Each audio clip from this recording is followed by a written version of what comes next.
मित्रों, कैसे हैं? सब ठीक? आज इंडिपेंडेंस डे मतलब था 15 अगस्त, तो बहुत बड़ा दिन। 74 ईयर्स हो गए, लेकिन आज़ादी तो हम लोग को मिल गई थी खैर अंग्रेजों से। लेकिन क्या इंडिया अभी भी आज़ाद है? बहुत सारे छोटे छोटे छोटे छोटे छोटे छोटे छोटे मसले, हाँ, आपस में जात को लेके मसला, धर्म को लेके मसला। ये मसले आते कहाँ से हैं? ऑफ कोर्स सबको पता है, ये मसले पॉलिटिशियंस के थ्रू आते हैं। सब अपने अपना जेब गर्म करने या वोट पाने के लिए अपने हिसाब से सारी चीज़ें चैनलाइज करते हैं। इंडिपेंडेंस डे पे आज अपने प्राइम मिनिस्टर मोदी जी ने भी स्पीच दी। खैर ज़्यादा लोग आए नहीं थे, और केदारनाथ टेम्पल में दिया गया था, जहाँ ज़्यादातर पुलिस वाले ही थे, और क्योंकि कोरोना की वजह से बहुत लोगों को बुलाया भी नहीं गया था, सिर्फ खास खास लोग आए थे। तो उसमें मोदी जी ने एक बात कही थी कि इंडिया को रियलाइज करना पड़ेगा कि हम क्या हैं, हम क्या क्या कर सकते हैं, और हम दुनिया को क्या क्या दे सकते हैं। इंडिया को ये जानना पड़ेगा कि इंडिया एक बहुत बड़ी कंट्री है, बहुत बड़ा देश है, जो बहुत कुछ कर सकती है और उससे दुनिया सीख सकती है। ये सब भाषण में आज मोदी जी ने बोला। खैर मोदी जी को नहीं बोलते हैं ज़्यादा, वरना मुझे भी डाल वाल दिया जाएगा अंदर, पता नहीं। वैसे भी बोला जाता है कि इंडिया में डेमोक्रेसी है, कोई कुछ भी बोल सकता है, जो कि होता नहीं है। आप बोलो कुछ तो ट्विटर पे, फेसबुक पे कहीं ना कुछ लोग बैठे हुए हैं फालतू बेगैरत, गहरे गहरे, कोई काम धाम है नहीं। बस ये देखते ही कौन क्या पोस्ट कर रहा है, किसके पोस्ट पे मैं क्या कर सकता हूँ या क्या कर सकती हूँ। ये 2 बार बोला हूँ कुछ वजह से, तो उन लोग को फंसाया जाए, बेवजह उन लोग को अंदर अंदर करवाया जाए। ये सारी चीजें होती हैं। डेमोक्रेसी तो है नहीं, बोल तो सकता नहीं, फ्रीडम टू स्पीच है नहीं। बोलने की बात है कि बोल दो, फ्रीडम टू स्पीच है, फ्रीडम टू स्पीक है, फ्रीडम टू राइट है, बट ऐसा कुछ है नहीं। खैर मैं भी ये वीडियो बना रहा हूँ, बट बाकी बाहर वाले बोलने से पहले मेरे घर वाले ही शायद मेरे को बोलेंगे क्या जरूरत थी बनाने की, ये वो। बट कुछ वीडियोस बनाने पड़ते हैं कुछ टाइम के हिसाब से, क्योंकि अभी ये सही टाइम है। जैसा जो भी गवर्नमेंट रहती है वो लोग सब बोलते हैं कि मिलजुल के रहो, बट कुछ ना कुछ दंगे वंगे करवाते रहते हैं। खैर वो सब जगह पे नहीं जाते हैं, क्योंकि वो बहुत ज़्यादा सेंसिटिव मामले हैं, तो उस पर नहीं पड़ेंगे।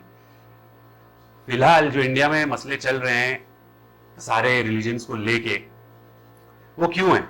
मतलब और भी दुनिया में देश हैं, वो सब जगह इतने मसले नहीं है जितने इंडिया में होते हैं।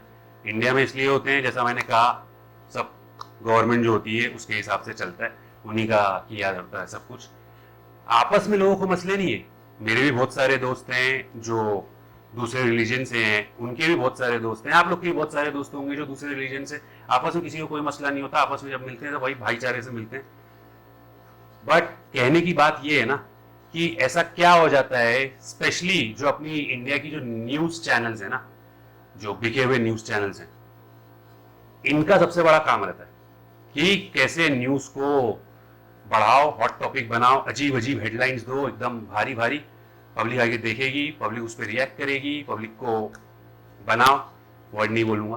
खैर, तो ये सारे मसले उस वजह से होते हैं। बट अपनी पब्लिक उतनी बेहोशियार या शानी हो चुकी है, या उनको समझ आ चुका है कि कब किस पे क्या भरोसा करने का है, किस बात पे मानने का है, किस बात पे नहीं मानने का है। वैसे भी पब्लिक आज भी इंडिया में बहुत सारे किसान हैं जो 15 लाख का इंतजार ही कर रहे हैं, आज तक आया नहीं उनके अकाउंट में। ऐसी बहुत सारी चीजें हैं जो अकाउंट में इंतजार कर रहे हैं कि आएगा या उनके साथ होगा, कुछ होता नहीं है। तो कहने का यह मतलब है कि गवर्नमेंट कोई भी आए, फिर वो मित्रों की हो या पप्पू की हो, क्या फर्क पड़ता है? हाँ, पब्लिक है, अपनी तो लगनी है, कभी महंगाई से, कभी जाति धर्म के नाम पे। पब्लिक को इधर समझ के रहना है कि हम सब एक हैं, क्योंकि अपनी इंडिया जो है ना, अपनी एक इसमें खासियत है, जैसा धोनी हमेशा करता था।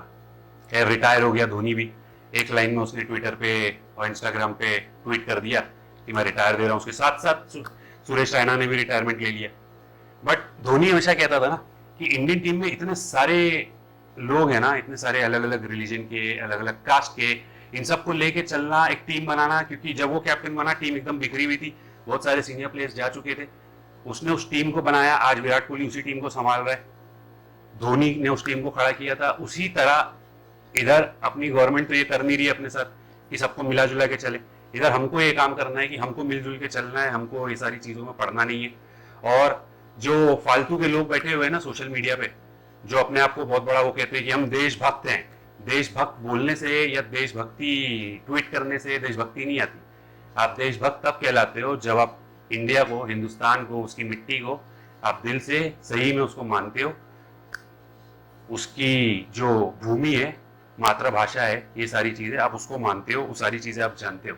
ऐसे बहुत सारे इवन पॉलिटिशियंस हैं जो इनको पता नहीं है कि जो अपने इंडिया का नेशनल एंथम कौन सा है, और नेशनल एंथम जो जन गण मन है और वंदे मातरम दोनों में फर्क है, इसमें से नेशनल एंथम कौन सा। बहुत सारे ऐसे लोग हैं, बट जब उनको आके बोम्बा बोम करना होता है वोट के लिए, तब ऐसी ऐसी चीज़ें बोलते हैं जिससे पब्लिक भी एडी बन जाती है और करती है। तो पब्लिक चमन तो हो नहीं है, चावल ही खाते हो ना, खाना ही खाते हो, वो तो खाते नहीं हो।